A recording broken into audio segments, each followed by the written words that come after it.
one thing I can tell you is the taxidermist can always cut hide off, but he has a heck of a time putting hide back on. And on the back side now, you can know where your finger is, and this way being, if you cut your finger, you know you got too close. And then the tear ducts are really tricky. See that? I mean, it peels right off. Guys don't have to reach in there and cut it out.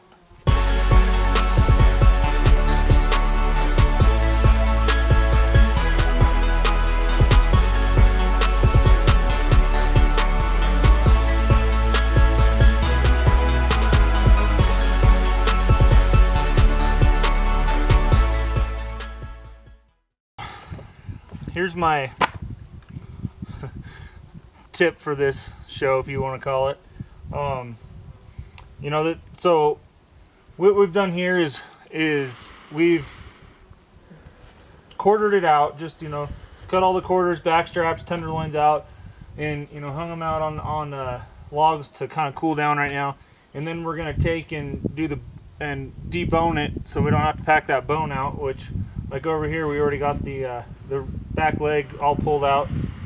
So then I got the cape here, and I wanted to give a little education on cape care and field care when it comes to getting your trophy mounted and taxidermy wise.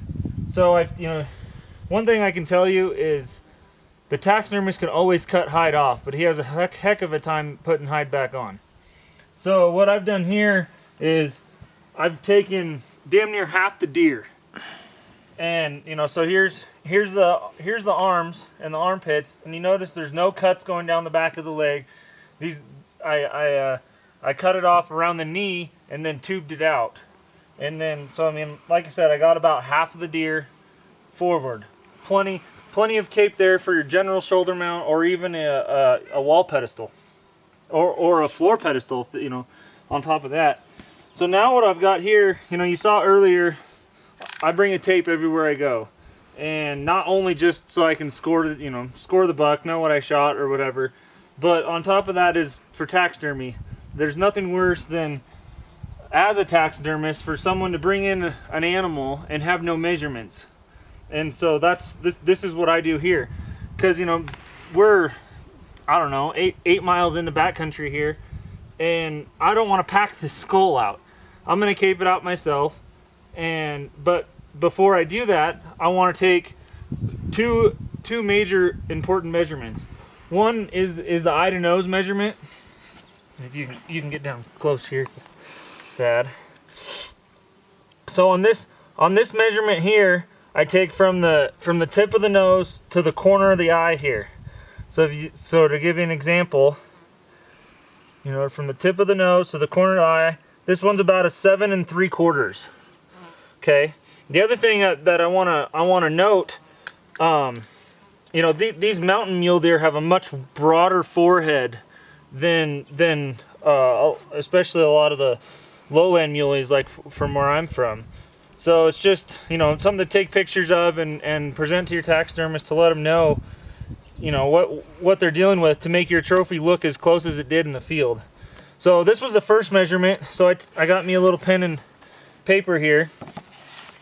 So that was a 7 3/4 eye to nose. Okay, then the second important measurement is, now I guess it really doesn't matter. It kind of depends on the taxidermist, but I always take the right antler of the deer. And the measurement I take is from his main beam tip to the tip of his nose. This one's 21 3/4 or 20 3/4. And what this does is this allows the taxidermist to get the horns in the same position they were on the actual animal when they go to mount it. Because we're going to take the saw here and cut these horns off, and then when a taxidermist goes to put it on the mannequin, there's variance as to where those horns can be set. And so that's what this measurement does, is allow you to ensure that you get those horns on straight and where they actually were on the animal. So those two measurements, and that's just for a shoulder mount. Say this was, a 250, 300 inch non-typical, and I thought I might want to mount it life size. Well, you know, if I wanted to mount it life size, there's a lot more measurements to take. You know, from neck circumference to belly circumference to actual total length of the animal. Just things to think about to help your taxidermist out, you know, next time when you're in the field.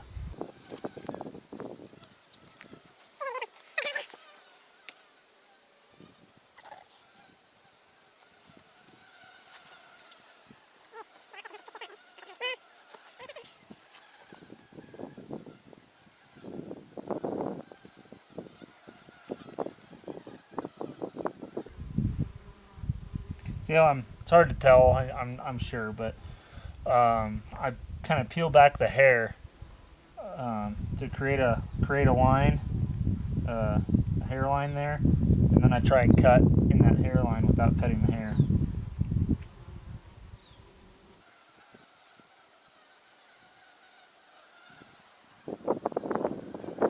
So now you can see, you know, I've got a triangle piece where I've cut down in a Y all the way up to the base of the burr.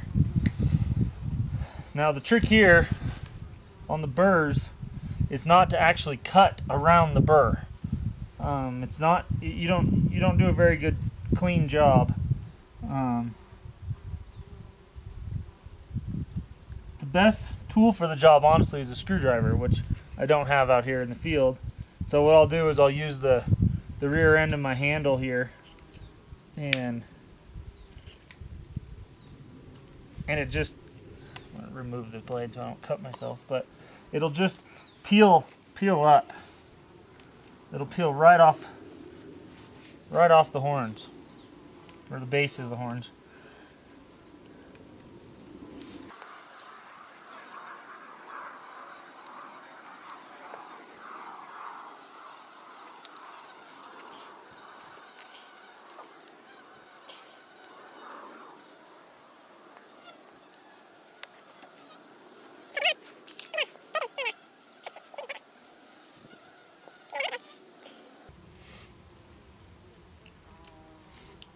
So now I'm going to take and start coming down the back side of the head here, and you want to try to stay as close to the skull as you can.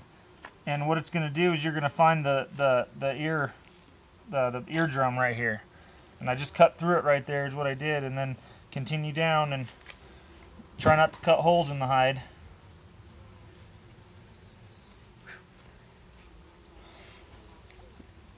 And so what that did right now is it gave me slack, and so when I pull on this, it's going to pull right on the back side of the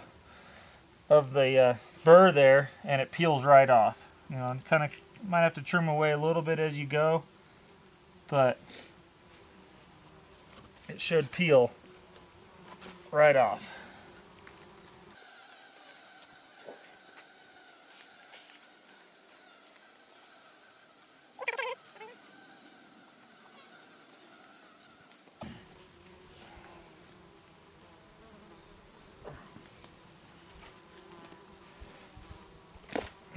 And there, right there, they're peeled all the way around the burr, skin down. Now here's the next step is the eyeball right here, and the best way to get around, or you know, to skin past the eyes, to actually stick your finger inside the eye socket, and then when you flip the hide back around, you can tell where the corner of that eye is. And the biggest thing is you don't want to cut the corner of that eye as you bring it through. So if you put your finger in the hole, and then on the back side now you can know where your finger is, and this way being, if you cut your finger, you know you got too close.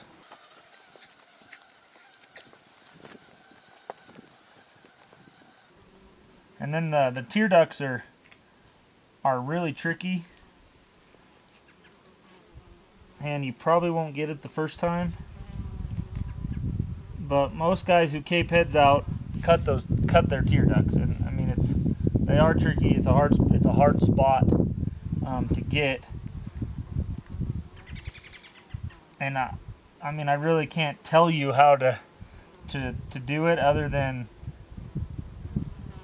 it's just going to take practice. Doing it a couple times.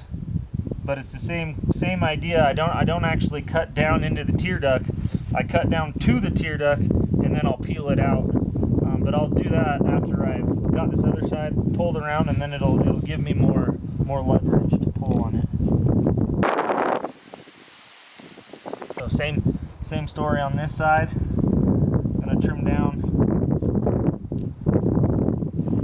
on the ear here. There's the ear.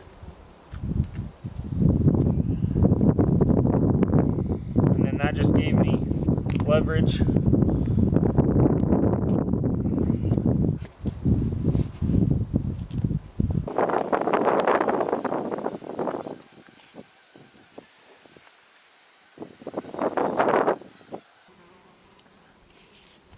See that? I mean, it peels right off. Guys don't have to reach in there and cut it out. Same story here down to the eyeball. So stick my finger in there. So the part that I didn't want to cut into is right here in the back corner of the eye. And as you can see, I didn't cut that. And this is where, right in front of the corner of the eye is where that tear duct's going to be. The same place on the tear duct here. And this is where I said, I cut in front of the eye, but not into the tear duct. And then, see that? It pulls right out.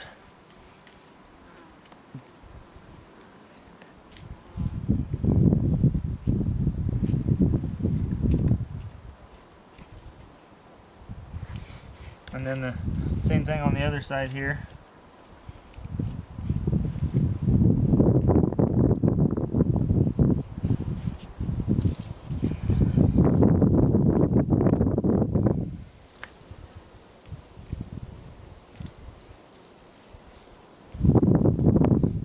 Okay, now that I've got past the tear ducts, I'm actually going to go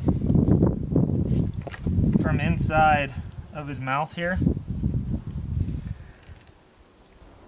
Cut around the inside of his gum line.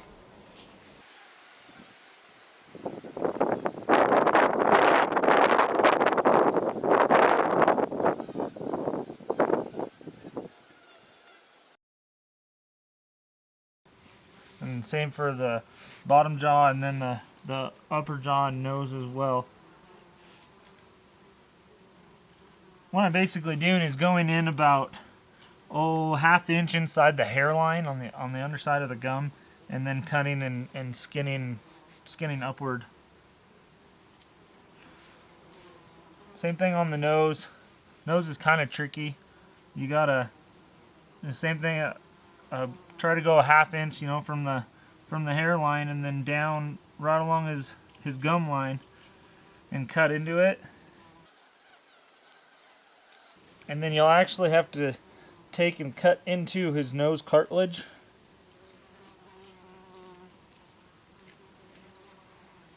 And basically go back until you hit the bone. And then we'll flip it back over and finish it out from the other side.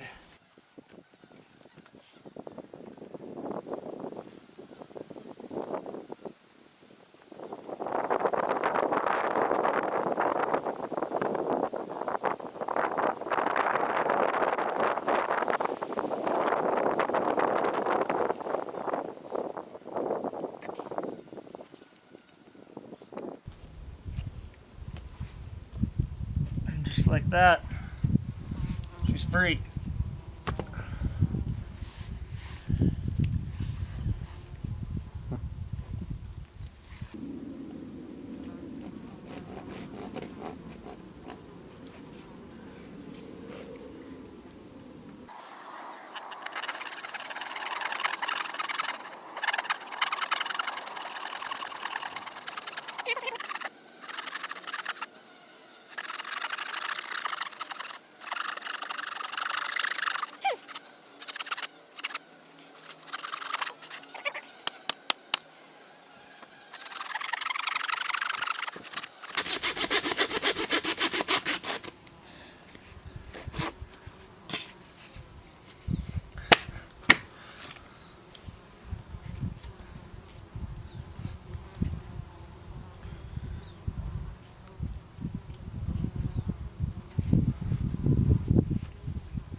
buddy.